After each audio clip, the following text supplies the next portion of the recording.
Assalamualaikum warahmatullahi wabarakatuh. Sahabat Top Dunia TV yang dirahmati Allah, kali ini kita akan mengisahkan tentang Syed putra Adam yang mewarisi kenabian dan wafatnya Nabi Adam alaihissalam dan Ibu Siti Hawa. Bagi kalian yang baru bergabung dengan channel Top Dunia TV, mohon diberikan subscribe, like, dan komentar. Dan juga aktifkan lonceng notifikasinya agar kalian terus mendapatkan kisah-kisah Islami menarik lainnya. As-Salabi mengatakan, setelah Habil terbunuh, bumi bergoncang.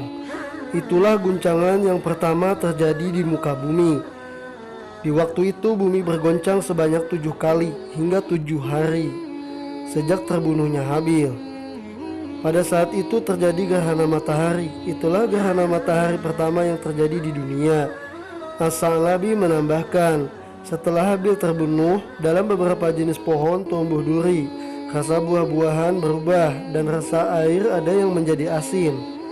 Ketika Nabi Adam alaihissalam merasakan sesuatu kesumpukan dalam dadanya, dia pergi ke tanah tersebut untuk mengetahui apa yang telah terjadi di sana. Setelah sampai, akhirnya dia tahu bahwa Habil telah terbunuh.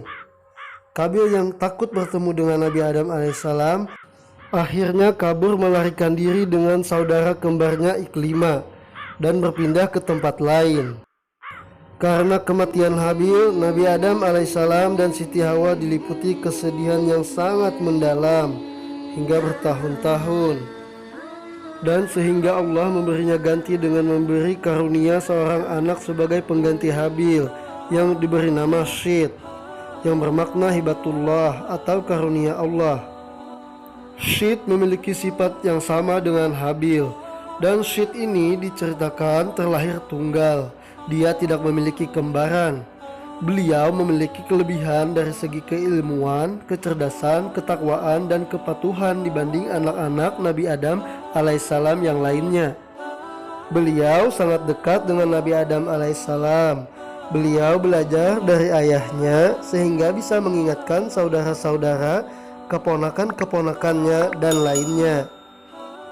Dalam kitab As-Sarhul Mumarrad wa Al-Fahrul Mu'abbad, Syed Umar bin Alwi Al-Kaf, seorang ulama Hadramaut yang juga seorang sejarawan dan ahli nasab, menggambarkan Syed alaihissalam sebagai putra Nabi Adam yang paling mulia, paling elok, dan paling utama di antara saudara-saudaranya, dan juga yang paling mirip serta paling dicintai ayahnya.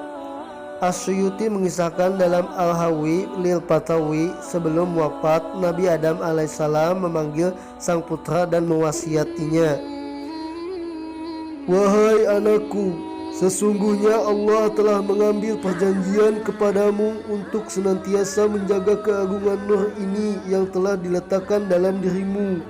Karenanya janganlah kau meletakkan kecuali pada wanita suci." Nabi Adam alaihissalam juga mewasiatkan kepadanya agar senantiasa membesarkan kemuliaan Nabi Muhammad di dalam jiwanya serta senantiasa berzikir dengan kalimat La ilaha illallah Muhammad Rasulullah. Nabi Syed memegang teguh amanah tersebut dan kemudian menikah dengan seorang wanita suci bernama Baida. Seluruh manusia zaman sekarang ini bernasab kepadanya, yaitu setelah seluruh keturunan saudara-saudaranya yang lain menjadi kurban dalam peristiwa banjir besar di zaman Nabi Nuh alaihissalam. Dalam riwayat, Nabi Adam alaihissalam diwafatkan Allah SWT pada usianya yang ke-960 tahun. Sewaktu umur Adam alaihissalam habis, malaikat maut datang padanya. Namun Nabi Adam alaihissalam protes, "Apakah tidak ada yang tersisa 40 tahun lagi dari umurku?" Dijawab oleh malaikat maut, "Bukankah sudah engkau berikan dahulu kepada keturunanmu?"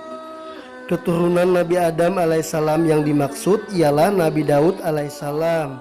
Dijelaskan bahwa setelah Allah menciptakan Adam alaihissalam, maka Allah memperlihatkan padanya keturunannya yang akan diciptakan sesudah dirinya. Allah menjadikan cahaya di antara kedua mata setiap keturunan Nabi Adam alaihissalam. Juga diperlihatkan umur masing-masing dari mereka. Nabi Adam alaihissalam melihat seorang yang memiliki cahaya yang cukup terang. Beliau lantas menanyakan kepada Allah, dan Allah mengabarkan bahwa itu adalah salah satu keturunan Nabi Adam alaihissalam, namanya Daud, dan umurnya 60 tahun. Rupanya Adam alaihissalam melihat umur Nabi Daud alaihissalam terlalu sedikit. Oleh karena itu, beliau meminta agar Allah menambahi umur satu cucunya itu dari umurnya, sehingga umur Nabi Daud yang semula 60 tahun menjadi 100 tahun. Nabi Adam alaihissalam lupa akan hal itu. Adam lupa dengan janjinya, sehingga anak keturunannya pun sering lupa. Nabi Adam alaihissalam menjelang wafat diberi sebab karena sakit beberapa hari. Beliau meninggalkan wasiat pada putranya Syed untuk meneruskan dakwah pada seluruh manusia. Artinya Syed yang ditunjuk untuk mewarisi kenabian. Ketika hampir wafat, Nabi Adam alaihissalam berkata kepada anak-anaknya, "Wahai anak-anakku, sesungguhnya aku menginginkan buah surga." Maka pergilah anak-anak beliau untuk mencarikan buah dari surga. Ketika dalam perjalanan, mereka bertemu dengan para malaikat yang membawa kain kapan, ramuan minyak wangi untuk mayat, kapak, cangkul, dan keranda. Para malaikat itu berkata kepada anak-anak Adam alaihissalam, "Wahai anak-anak Nabi Adam alaihissalam, apa yang kalian kehendaki dan apa yang kalian cari?" "Bapa kami sedang sakit, ia menginginkan buah dari surga," kata salah satu anak Adam alaihissalam. "Kembalilah kalian, sungguh saat ini telah datang keputusan kematian bagi bapakmu," kata malaikat.